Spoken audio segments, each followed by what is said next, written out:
దూత media power of news. నమస్తే, welcome to దూత మీడియా. నేను పవన్.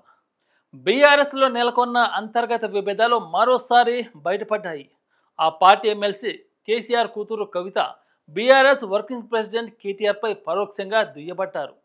బీఆర్ఎస్ను బీజేపీలో విలీనం చేసే కుట్ర జరుగుతుందని ఆరోపించారు. తాను జైల్లో ఉన్నప్పుడే ఇది జరిగిందన్నారు కవిత.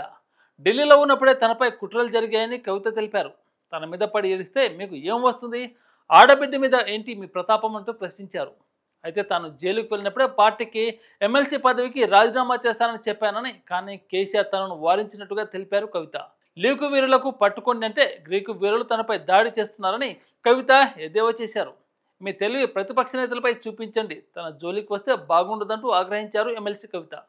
ఇక తనపై వస్తున్న తప్పుడు ఆరోపణలకు పార్టీ స్పందించాలని ఆమె డిమాండ్ చేశారు. తన లేఖను లీక్ చేసింది ఎవరో చెప్పాలన్నారు కవిత. కేసీఆర్కు నోటీసులు వస్తాయి, ఎందుకు నిరసనలు లేవని ప్రశ్నించారు.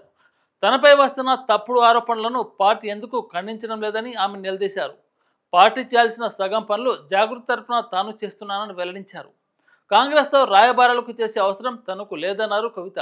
తనను కేసీఆర్కు దూరం చేసే కుట్ర జరుగుతుందని ఆరోపించారు. కేసీఆర్ నాయకత్వంలోనే తాను పనిచేస్తానని తెలిపారు. ఎంపీ ఎన్నికల్లో సొంత పార్టీ నేతలు నన్ను కావాలని ఓడించారని కవిత ఆరోపించారు. నన్ను పార్టీకి దూరం చేస్తే ఎవరికి మంచిదో అందరికీ తెలిసిందని తెలిపారు. ఆమె చేసిన ఈ కామెంట్స్ సంచలనంగా మారాయి. అయితే తాను కాంగ్రెస్ పార్టీతో టచ్లో ఉన్నానన్న ప్రచారాన్ని ఆమె ఖండించారు. తాను చివరిసారిగా కాంగ్రెస్తో మాట్లాడింది 2013లోనేనని స్పష్టం చేశారు. ఇలాంటి లేటెస్ట్ అప్డేట్ కోసం దూత మీడియాని సబ్స్క్రైబ్ చేసుకుని ఆదరించండి. Thank you. హాయ్, నేను మీ ఆర్పి పట్నాయక్. ప్లీజ్ సబ్స్క్రైబ్ టు దూత media. For more updates please subscribe దూత మీడియా.